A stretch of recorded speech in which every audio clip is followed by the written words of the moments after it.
Hey everybody, it's Sons of Gaming here with another Ninjago review for episode 82, Dread on Arrival. So first up, this episode, I gotta say, not as good as episode 81. I actually liked episode 81. I would give this maybe a 7 out of 10. So anyway, this episode starts off at Shooting Ninjago. So at the end of the last episode, we saw, Lloyd got taken, they were stranded in Primal's Eye, and that lobster creature escaped. And now we see a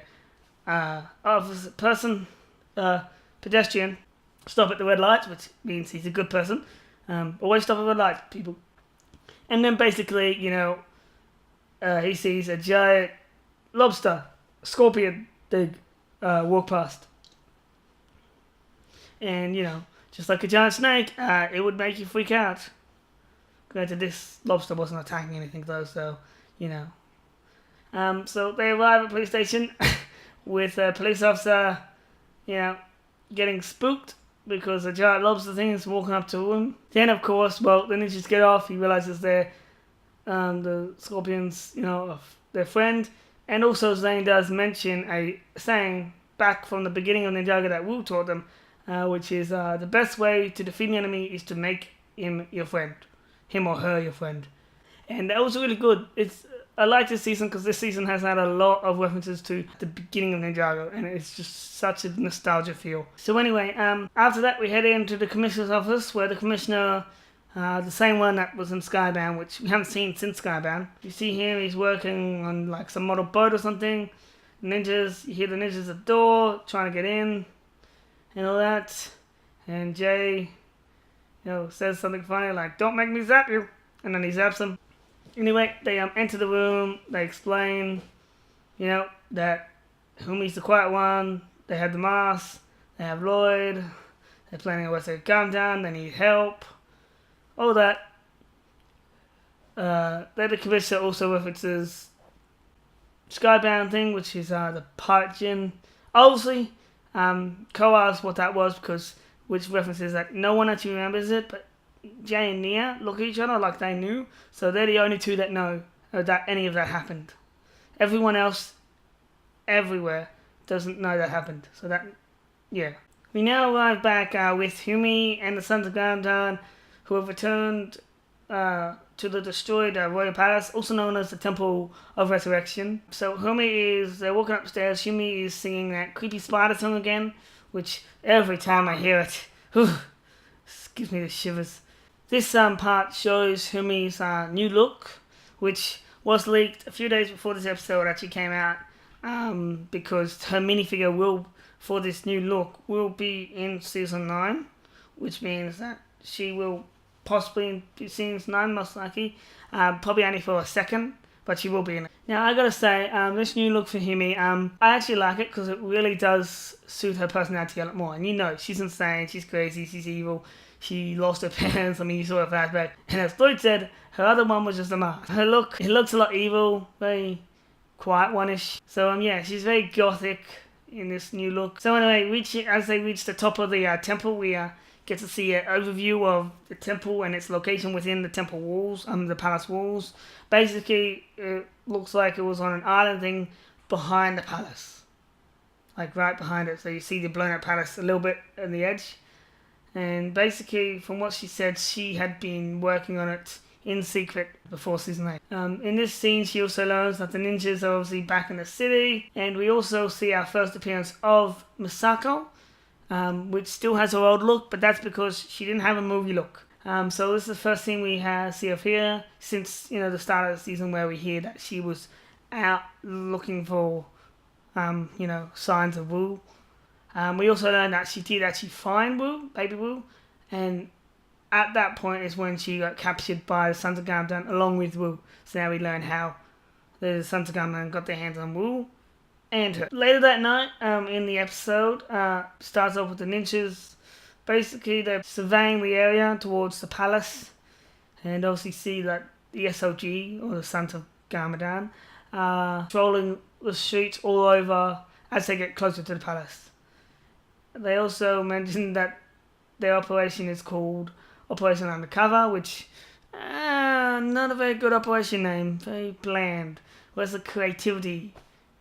So we turn back to the Temple Resurrection with Harumi, Lloyd, and all that, and she begins grabbing all the stuff she needs for the ritual. You know, the thing to bring back Calm revealing that the only masks aren't enough to bring back Calm.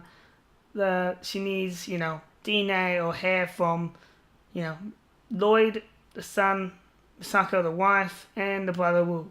Which also explains, you know, why they had Wu still. Which makes sense. Although the only one that doesn't make sense is, why the wife?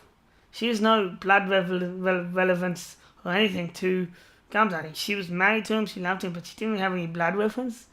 And usually to bring someone back in a ritual like this, you need DNA. Meanwhile, at the palace entrance, Kilo, Mystery, and Ultraviolet are basically keeping guard along with the rest of the Sons of Gamadan.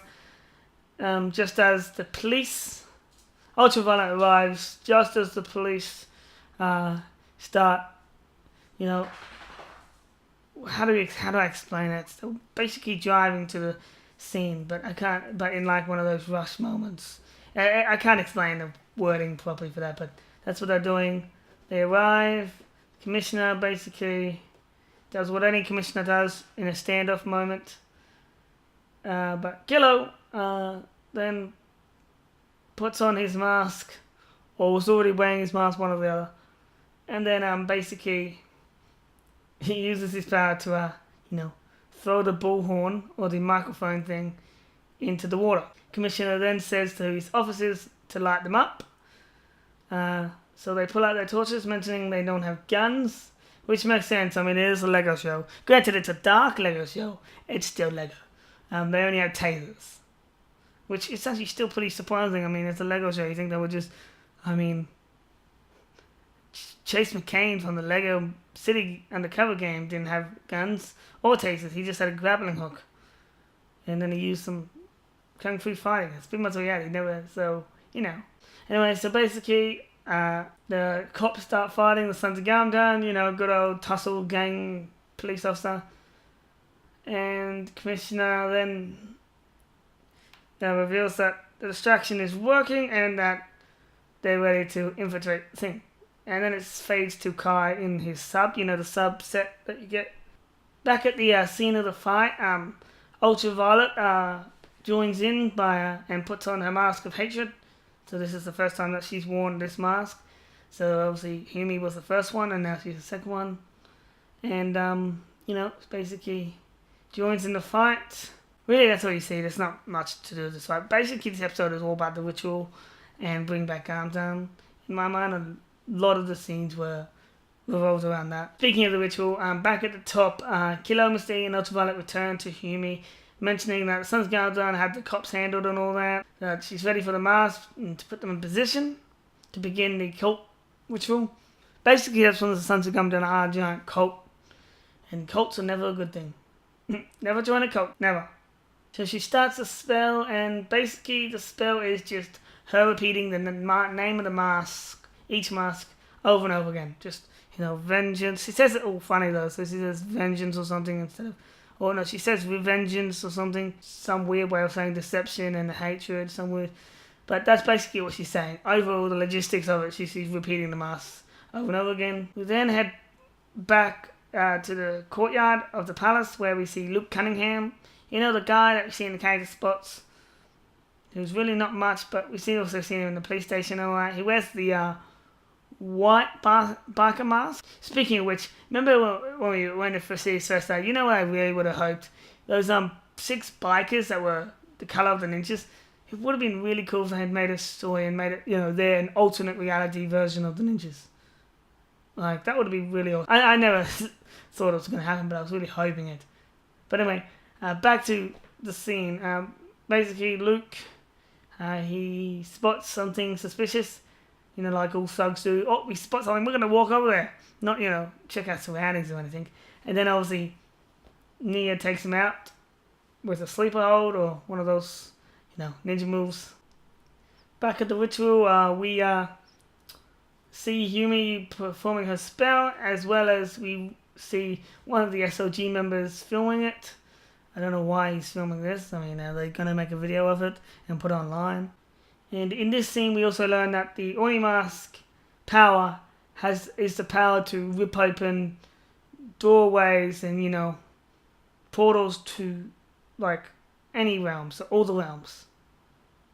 Well, it doesn't specifically that, but I'm going with that because it makes sense. Also, it would make sense since season 9 is supposedly about them heading to the first realm, So anyway, so basically that's what they can do, and obviously with the ingredients, it will resurrect Gundam. So obviously, Humi is opening a portal to the departed realm, which is where Gundam is rested. Although it's actually where the good Gundam's rested, but then again, like I said, even though he's going to be resurrected, he will be resurrected without a soul. Everything, I say he'll probably have all his memories and all that, but he won't have his soul, which is the part, the spiritual soul is the part that's, good and has your conscience and all that. Without that, there's just like chaos and destruction in there. So, which is, what she wants. So anyway, the ninjas, there's 2 guards outside the door, or inside the door, it's complicated, and basically they, were told to guard and not look, but they look anyway because, thugs are not the brightest. Then the ninja arrive, they take out the guards, and then they, hide behind the doors. I mean, why wouldn't they attack straight away? I would have at least shot one of the masks straight away before. They were sitting there for like, I don't know, over a minute. Like, seriously, attack straight away. Like, stop the spell. Why are you guys just standing there? She's performing a spell, stop it.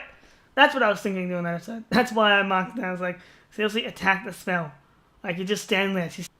So after a while, the ninjas finally do spring into action to stop the ritual, although, they probably could have stopped it earlier if they had, attacked straight away instead of sitting there watching.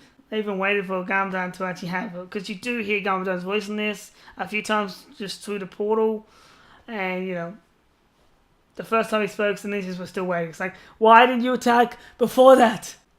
Yeah, so anyway, Kilo starts the wheel, which causes one of them to go into water. Lloyd was the first one to go into water. And then, when the ninjas try to stop it, they end up switching which one would be in the water. Now, to be honest, Chat wasn't that bad. I mean, Lloyd was in there for a while and he still wasn't eaten by those fish. I mean, it's not like they were being eaten straight away.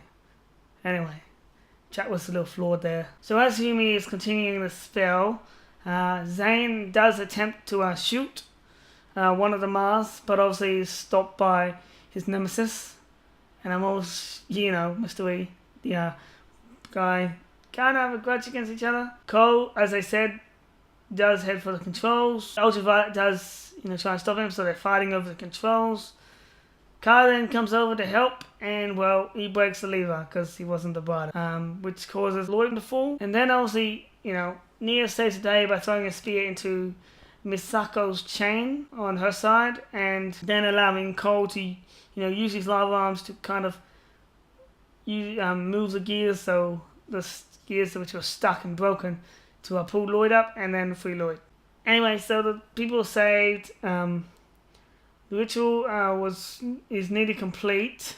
The temple roof collapses in, just like in the set where you make the temple roof collapse. It basically that. The ninjas use their spinjitzu together to break through the barrier and stop Humi. Jay gets grabbed before that by Kilo, so he zaps him and then joins in. So it takes all the ninjas, obviously, to use the spinjitzu to do that. So anyway, the ninjas end up stopping Humi and the Sun's Gundam, stop Gundam from resurrecting, as far as we know. The police then come up to clean up the mess, arrest Humi. We then head down to the outside of the palace where Humi is getting put into the van. Lloyd then goes over and basically, gets, closure. She does try and manipulate him at one point, but, considering she's lied to him too many times, just like the boy who cries wolf, it ain't gonna work. And then we heads towards the Temple of Resurrection, zooms into that, and basically the Temple of Resurrection ignites, activates with purple flames everywhere. Purple symbolizing, yes, you guessed it, Gundam. And then we see a hand come out of, the stone pedestal. Now this hand could be anyone. I'm just kidding. I know, we all know who it is. I'm just messing with you. It's a common trick that happens in every single resurrection type thing. The hand pops out and then it goes to credits. So yeah, basically this episode, not one of the best. Episode A1 was still the best. I say this is about 8 out of 10 for some of the things. But yeah, that's basically the episode. What happened with Lloyd though, a little concerned.